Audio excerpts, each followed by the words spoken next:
Get out! You're no daughter of mine! The one yelling at me with such force that spit flies is my mother. Her face is beet red as she screams, both her hands gripping a knife, its tip pointed at me. You're just a leech who won't even provide for living expenses. Contrary to her claims, I contribute over $3,000 a month to the household, which is more than half of my income. She knows this. I've explained it numerous times, but nothing seems to get through to her now. I've seen her angry before, unwilling to listen, but I never imagined she'd resort to wielding a knife. My priority now is to not get hurt, to not provoke her further, and to gently put some distance between us. Her cold voice reaches me. I wish I never had a parasite like you. I'm Camilla, 29 years old. Thanks to my hard work, I now work as a systems engineer at a well-known major corporation. My journey to this job began with my father's influence. He always loved tinkering with computers. As a child, he was fascinated by machines, and the first time he saw a computer, he was profoundly moved. Back then, I was excited, but the latest computers are amazing. Look, see how thin this one is? Yet the screen is so clear. Smiling, he used to take me, then a young elementary student, to electronics stores. He would show me the latest computer models, explaining what made them special. Watching him happily engaging with computers sparked my own interest. My father, usually a man of few words, would enthusiastically teach me about computers. Eventually, I realized I was more adept at using computers than my peers, leading me to dive deeper into my studies and enroll in a college of science and engineering. During my job search, I naturally gravitated towards a career related to computers. Now I work as a systems engineer at my current company, primarily doing remote work. I enjoy my job and have achieved significant results among my peers. Visiting my parents' house occasionally and talking about work with my father has always been a highlight. Then, one day, my father collapsed. I received a call from my mother and rushed to the hospital. Is Dad okay? He suddenly collapsed, and I immediately called for an ambulance. They ran tests at the hospital, and it seems like a subarachnoid hemorrhage. They said urgent surgery is needed. He's in the operating room right now. I'm worried about what will happen to our lives now. Oh no, Dad. I waited, praying for my family's safety. Hours later, the doctor came out of the operating room to inform us. The surgery was successful, but there might be lasting effects on his limbs. I was just relieved that his life was saved. I felt a momentary relief. My mother said beside me, What are you going to do about work now? I'm worried whether you can work properly. Without an income, how am I supposed to live? She was concerned about her own future. It was always like this. My mother always putting herself first before the family. Seeing her like this made me feel even sadder. During his hospitalization, I visited my dad several times. As the doctor said, he had difficulty moving his arms and legs. He tried hard in rehabilitation before discharge, but it seemed some after effects would remain. During his stay, my mother would bring only the bare necessities to the hospital and leave quickly. Dad decided to take early retirement, as commuting to his current job was too challenging in his condition. Living alone was also difficult for him, requiring care, so I discussed this with my mother. Dad can't live alone in his condition, so I hope you can help, Mom. But I wasn't expecting much from her response. I'm too busy with my own things to care for your father. Her words came out instantly, leaving me disappointed. My mother never prioritized family since I was young, always putting herself first. I believe she loved my father, so I thought she would lend a hand to him in his current state. Yet she refused my request for help. I understand. Then I'll move in and take care of Dad myself. That would be a big help. When can you start? Since my job was mostly remote, I could manage both work and caregiving, as long as I had a computer and an environment suitable for online meetings. Knowing it would be a busy life, juggling work and caregiving, I decided to return home and live with my parents. The day I moved back, while packing my things, my mother approached me. "About meals, make sure breakfast is ready by 7 a.m. It'd be good to have grilled fish, natto, or salad, considering health. And keep the trash in small bags so it doesn't smell. Remember to take out the burnable trash on Mondays and Thursdays. And do the cleaning every day. Ah, it's so good you're back." Though she initially said she could take care of herself, my mother quickly changed her attitude and began pushing all household chores onto me. Despite her complaints, I noticed the house was dirty. It seems she never did much housework. As expected, I ended up doing all the housework alone, with my mother not lifting a finger. Moreover, she was often out, living freely as she pleased. My days became incredibly busy with work, caregiving, and now all the household chores. My father, who had lost some weight, apologized. "I'm sorry for causing trouble. You have to work, too." I shook my head slowly, smiling. "Don't apologize, Dad. It's not your fault. I'm glad I came back home. I enjoy talking with you." Hearing this, he seemed slightly relieved. Caring for my father didn't mean he was bedridden or couldn't eat by himself. It was just lending a hand here and there, not too difficult, and I was happy to spend time with him like when I was a child. Meanwhile, my mother, who does nothing, never hesitates to complain. "Camilla, your cooking is kind of bland and simple, isn't it? Isn't it insufficient for Dad's nutrition? For a sick person like him, shouldn't you increase the variety of dishes? What an unfilial daughter." She says this while gobbling up my cooking, which really irks me.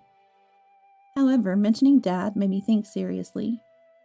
Given his age, he doesn't eat much, but perhaps having more small dishes rather than large ones would be easier for him to eat. Thinking this, I increased the variety, but Mom didn't comment. Instead, a few days later, she said, "There are too many dishes lately. We're old and can't eat so much. Don't you know how to save, even though you've been living alone?" She said this while finishing her meal, so I couldn't help but retort. "You're the one who told me to increase the number of dishes. I did it so Dad wouldn't get tired of the same food, and to stimulate his appetite." Mom then sighed loudly and stood up. "What's with that tone? It's like you're doing it reluctantly because I complained. How ungrateful. It's your attitude, taking every little suggestion as a complaint. That's why you're still unmarried." Expressing her anger with her entire body, she stomped towards the sofa in front of the TV. Of course, she left her dishes on the table. Plopping down on the sofa. "Coffee!" She looked at me and barked. As if I would serve her, while I was clearing the table, she threw a cushion at me from the sofa. "Hey, make the coffee already. You're almost always at home, and you don't even go to work. You talk about caring for Dad. But aren't you just after his retirement money? And you can't even do housework properly. You're so unreasonable." This again? I've switched to remote work, remember? I'm in meetings and working, even when I'm in my room. No matter how I explained, Mom refused to understand remote work. In her mind, I was the daughter who returned home under the guise of caregiving, not contributing to the household expenses and bringing misfortune. It baffles me how Mom thought I was using Dad's retirement money for myself, when I was the only one actually caring for him.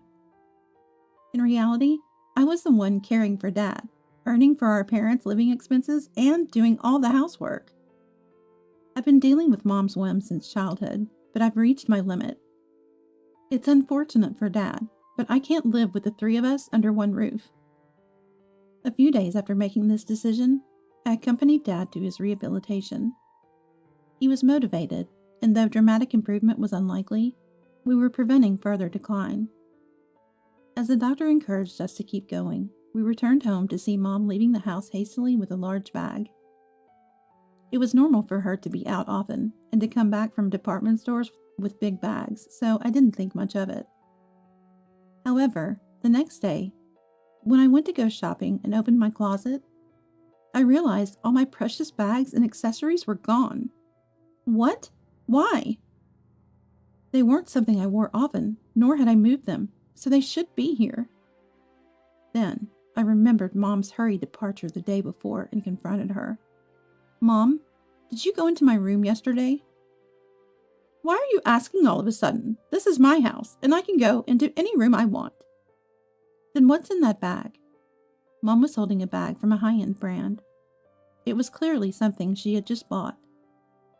So you somehow had the money to buy such a brand item? You're always telling me not to waste money. Well, you waste money, so I thought I'd get some assurance from you. I frowned, not understanding her words, and she started laughing cheerfully. You had some nice bags. Even just the bags and accessories sold for a good amount. Shockingly, my mother had sold my accessories without my permission and used the money for her own interests. I couldn't contain my anger. I can't believe this. Stealing and then selling them? That's worse than a thief. Give them back. Compensate me, I yelled. Mom twisted her face. Unbelievable. A daughter talking back to her mother. When I was a child, I absolutely obeyed my parents. I worked and cared for my parents. I'm even taking care of your father. All you do is complain without doing anything. She shouted and slammed her fist on the table. Then why don't you help a little with Dad's care? Mom, do you remember ever caring for him since I came back? Have you prepared his clothes? Or helped him up from a chair? You don't even do that, and you say you're taking care of him? The one being cared for in this house is you. I slammed my hands on the table and glared at her. I knew my mother didn't get along with my paternal grandmother and might have faced harassment, but at least claiming to be caring for my father was something I couldn't accept. Dad had given up on expecting care from Mom. He tried engaging in small talk, bringing up TV shows or stories from friends he met during rehab, but whenever he started talking, she would quickly leave the room. Why could she confidently claim to be caring for him while doing nothing? While I was lost in thought, Mom stayed silent. Slowly lifting her hands from the table, she turned away without a word and walked towards the kitchen.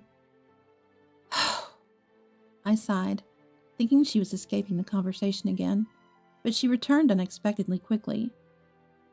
Approaching briskly, she was holding a knife in both hands. Mom? Her face was redder than I'd ever seen, shaking with anger as she yelled at me louder than ever before. Get out of this house! You're just a parasite living here for Dad's retirement money. At that moment, I realized none of my words had ever reached her. To her, no matter how much I cared for Dad or worked, I was nothing but a pest. I'll move out as soon as I find a new place. I slowly backed away, saying this while putting distance between us. Then I rushed to my room. I thought I wouldn't feel anything being rejected by such a distant mother, but tears wouldn't stop flowing. Not from sadness, but from intense anger. I immediately started to act. I began preparing to move out that day. A colleague at work had a friend in real estate, so I sought their help and cooperation. In my free time, I packed my belongings into boxes. Finding a new place didn't take long, thanks to my colleague's help. Once I was ready to move, I discussed it with my father. Dad, can we talk for a minute? What's up? I told my father everything, about how Mom had been treating me. That's terrible. I had a hunch about Mom's attitude, but since I've been a burden, I couldn't really say much. I'm sorry. It's not your fault, Dad. I've been thinking too. When I was healthy, I was almost entirely burdened with the housework, like cleaning, laundry, and cooking. It was like I was a housekeeper, and she'd always ask for money, so I was struggling too. Dad continued. Even now, needing care, it's always you who helps, and Mom never tries to assist. I'm deeply disappointed with her. That's why, actually, I've been considering divorce. That must have been hard for you, Dad. No. Compared to what you've been through, Camilla, it's nothing. Thank you, really. I'm just glad I could come back home and be with you. That's what makes me happiest. I meant every word. I wanted to stay with my dad now and in the future. Dad, I have something to discuss. I had a plan in mind, aware of Dad's feelings towards Mom. I shared it with him. A few days later, we moved out while Mom was away. She always left on Wednesdays for her hula dance class and lunch with friends, returning at 3 p.m. We scheduled the movers for that Wednesday morning, a time when she was guaranteed to be out. As they loaded our belongings onto the truck, I felt a tinge of sadness about leaving this house. I got into a rented car, not alone, but with my dad. We had both agreed to leave Mom behind and live together.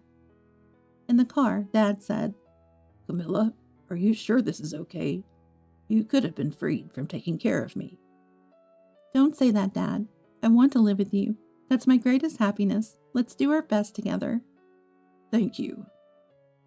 The move was finished by early afternoon, and we sat in our new home eating sandwiches we'd bought.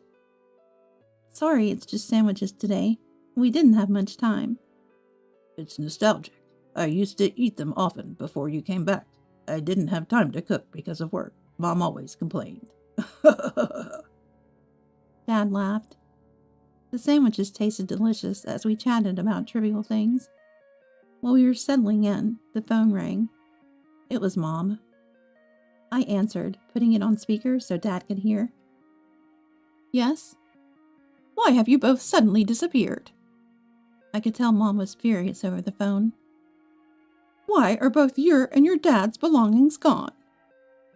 "We decided to move out together after consulting. You did tell us to leave, right? Is there a problem? Now you don't have to worry about caregiving or living expenses." "What about my life with Dad? I'm relying on his retirement and pension. Where are you now?" "Why don't you take care of yourself? We're already in our new home. I won't say where, but we bought a high-rise apartment." "Huh? A high-rise apartment is for rich people, right? Stop joking. There's no way you guys could live there." Mom clearly didn't believe us, but it was true. We had moved to a high-rise apartment close to the hospital where Dad was receiving treatment. "I think I've told you several times, but I've been continuously working. You always said it was just a little side job. Our company is quite large, and I've been there a long time, entrusted with significant responsibilities. You might not remember, but the $3,000 I've been depositing into the account every month, that was from me." "Wait, that wasn't Dad's pension? I thought the balance was high because of his retirement money." "Did Dad ever have an income that could give $3,000 a month? His retirement fund was gone the next month. I saw the card statements. It was all spent on brand bags by you. That's why I was supporting the family." "I didn't know that. No one told me anything about it." Realizing explaining further was pointless, I continued. "You didn't listen because you didn't want to. I've told you many times, and I heard from Dad. You've been going out to play with friends every day, even while Dad was still working. You complained every day about your oppressive husband because he managed the finances due to your extravagant spending. It's amazing that you only worry about money." "Camilla, you knew all this and still tricked me. If you have that much money, come back home right now." To Mom, family was just a wallet. She never cared about Dad's condition, only about money. And yet she was careless with bank accounts and thoughtlessly spent on credit cards without any problem. I was astounded at how she managed to live her life this way. Dad, tired of our endless conversation, took over. I thought you'd listen if it came from our daughter, but no. Thank you for everything. I won't interfere with whatever life you choose to lead. Let's divorce." "Divorce? Wait.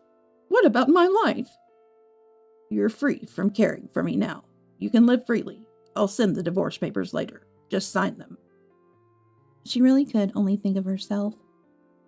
As I was stunned, Dad ended the call without saying anything more. "I'm sorry, Camilla. I didn't mean to make you go through this." With just those words from my father.